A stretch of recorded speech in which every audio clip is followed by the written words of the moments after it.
Heavy riots in Corsica.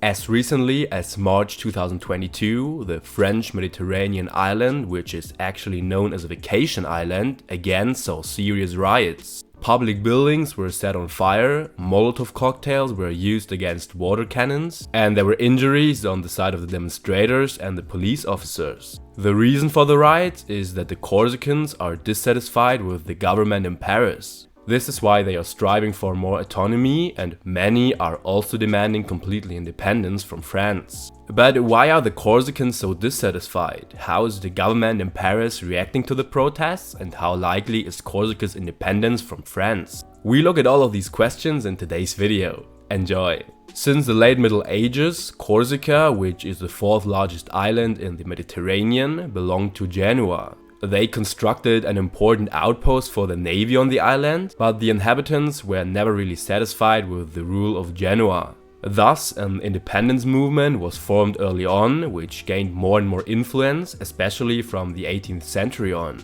So in 1729, a big uprising against the Genoese began for the first time, and in 1736, the Kingdom of Corsica was proclaimed for the first time. The German adventurer Baron Theodor von Neuhoff, who was extremely popular with the people because he promised democratic structures and the spirit of the Enlightenment, was crowned as king. His rule was not long-lasting, however, as the Genoese called the French to their aid, forcing him to abdicate. In the following years, more and more adventurers and freedom lovers came to the island, advocating an independent, democratic state of Corsica. In 1755, therefore, an independent Corsica was proclaimed once again. The Corsicans gave themselves a democratic constitution, which today is considered the first constitution in the Age of Enlightenment. In doing so, they preceded both the United States, which gave itself a constitution after the American Civil War, and France, which received its first constitution in the course of the French Revolution in 1791.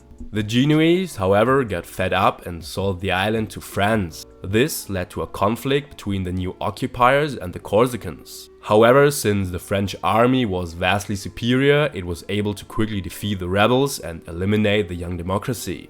And except for a short period during the French Revolution, when the island fell to England, Corsica remained an integral part of France from then on. And from then on, they tried to consolidate their rule over the island. Among other things, Corsican was eliminated from the schools and the administration and replaced by French. So many Corsicans felt oppressed by the French, and a counter-movement was formed which stood up for independence. And this movement still exists today.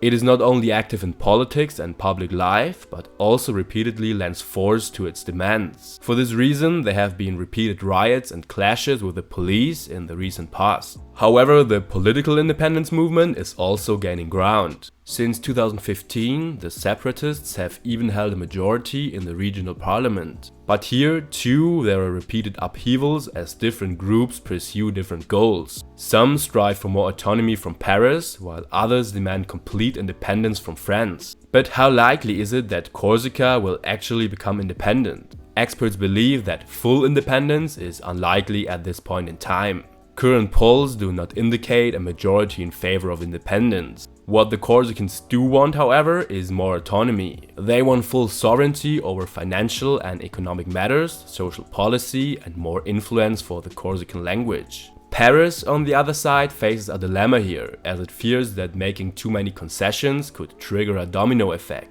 Indeed, there are already other French regions, such as Brittany, that are also demanding more independence. Macron had initially even proposed recognizing Corsica's special status in the constitution, but a revision planned for 2019 ultimately did not materialize. So many Corsicans felt betrayed. And so large protests keep breaking out on the island. How the situation will end is currently uncertain. But the separatists, with the majority in the regional parliament, will certainly continue to fight for more autonomy and more independence from France. So that was with the video. If you're more interested in history and geography, I also recommend you my last video. See you in this video, and I say bye.